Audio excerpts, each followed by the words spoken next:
నమస్తే ఇండియా.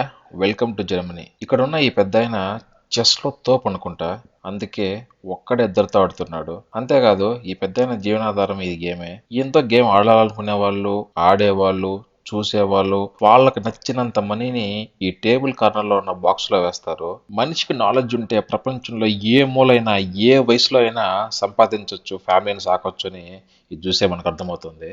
ఆరే స్టెప్పుల్లో మనోనికి చెక్మెట్ అయితే పెట్టేశాడు. హ్యాట్స్ అప్ తాత. 6వ శతాబ్దంలో మన దేశంలో పుట్టిన ఈ చదరంగ మాటని ఇక్కడ చూడడం నాకు చాలా చాలా హ్యాపీగా ఉంది. ఈ చెస్ మీలో ఎంతమంది ఆడతారు, ఎంతమందికి వచ్చు కామెంట్ చేయండి. నాకైతే ఈ ఆటలో బేసిక్స్ మాత్రమే వచ్చు. ఈ గేమ్ ఆడేటప్పుడు మన బ్రెయిన్ లాజికల్ గాను క్రియేటివ్ గాను ఆలోచిస్తుంది.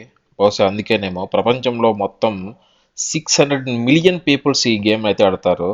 చెస్ గ్రాండ్ మాస్టర్లో విజన్ అనే స్కిల్తో మనం వేసే 10 నుంచి 15 మూవ్స్ ముందుగానే ఊహిస్తారంట. సూపర్ కదా.